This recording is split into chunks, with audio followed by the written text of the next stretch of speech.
Pernahkah Sobat Lab meminum teh manis? Sebagian besar orang Indonesia tentu pernah meminum teh manis. Bahkan cara membuatnya juga cukup mudah.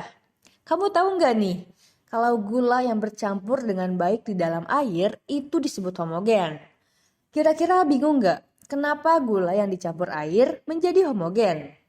Pertanyaan kamu ternyata bisa dijawab dengan konsep larutan kimia loh. Dilihat dari sudut pandang materi, larutan termasuk jenis campuran homogen ya Sobat Lab. Larutan adalah campuran homogen dari dua atau lebih zat. Larutan terdiri atas dua komponen, yaitu zat terlarut dan zat pelarut, yang sifatnya homogen. Maksud dari homogen berarti yang larut sempurna ya Sobat Lab. Contohnya garam. Jika garam dimasukkan ke dalam air, maka disebut zat terlarut. Hasilnya si garam akan melebur dan homogen dengan air. Selain itu, air gula juga dapat disebut dengan larutan. Karena ketika gula larut di dalam air dan melebur, maka larutannya sama sehingga bersifat homogen. Larutan tentu sangat sering dan mudah dijumpai di berbagai tempat dalam kehidupan sehari-hari.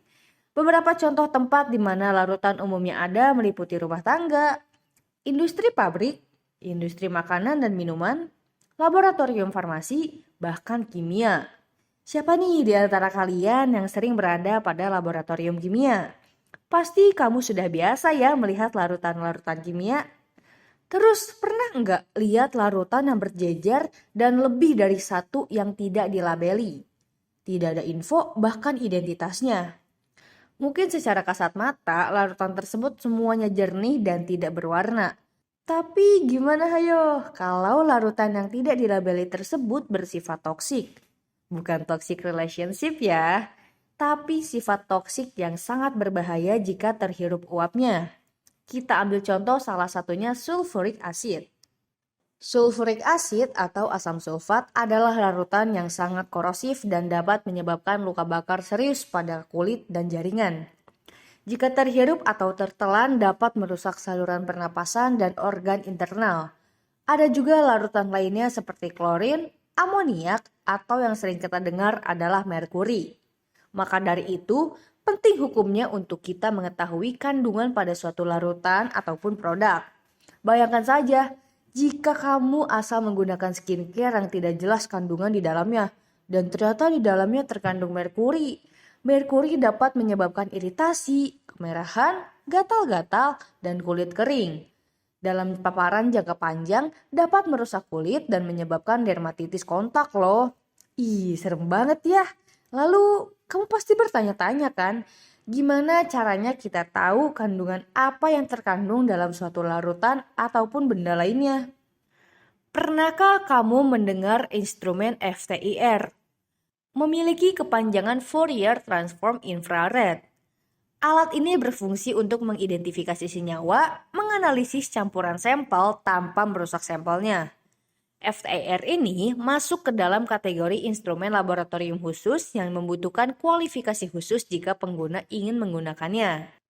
Secara spesifikasi teknis, alat ini sulit untuk dipahami oleh orang awam, seperti informasi inframerah, spektrum gelombang elektromagnetik dengan panjang gelombang 14.000 cm hingga 10 sampai 1 atau berkisar antara 2,50 hingga 50 mikrometer. Dan tentunya banyak informasi detail lainnya. Alat ini menggunakan metode bebas regen loh dan dapat mengukur kadar suatu material secara kuantitatif dan kualitatif.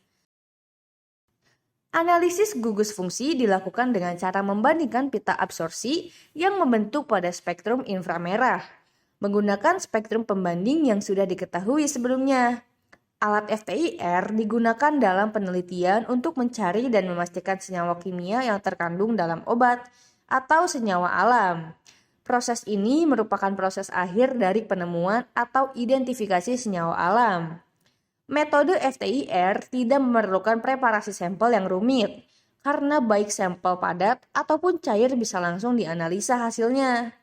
Selain itu, metode FTIR dapat mengukur intensitas pada berbagai panjang gelombang secara serempak hingga hasilnya menjadi lebih cepat dan efisien.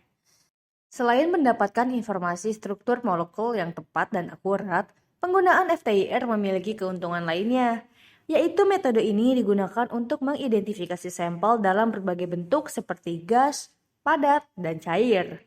Analisis menggunakan FTIR juga dapat digunakan pada semua frekuensi, baik itu sumber cahaya secara simultan. Hal ini mempengaruhi kecepatan analisis yang dilakukan menjadi lebih cepat daripada menggunakan pemindaian ataupun metode lainnya. Selain itu, metode FTIR juga lebih sensitif karena radiasi yang masuk ke detektor menjadi lebih banyak karena tidak melewati celah. Lalu kira-kira FTIR apa ya yang ideal digunakan untuk keperluan di laboratorium? PT Andaro Persada Mandiri sebagai distributor alat laboratorium memiliki solusi atas kebutuhan instrumen general dan analitikal di laboratorium Anda. Barkov adalah salah satu brand FTIR yang mungkin bisa Anda pertimbangkan. Keunggulan FTIR Barkov ini terletak pada presisi, kecepatan, dan keandalan. Dilengkapi dengan teknologi Fourier Transform yang inovatif. FTIR Barkov mampu menghasilkan spektrum inframerah dengan resolusi tinggi dan kepekaan yang luar biasa loh.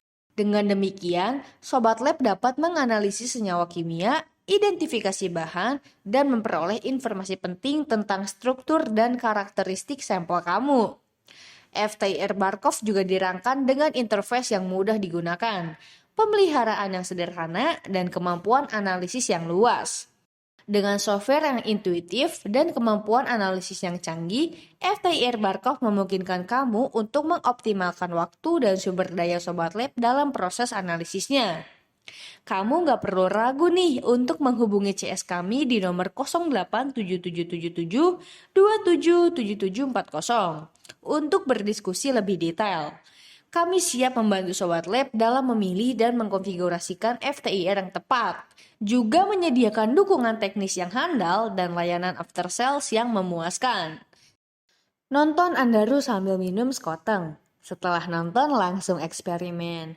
Sobat Lab yang cantik dan ganteng, jangan lupa subscribe, like, and comment. Sekian dan terima kasih.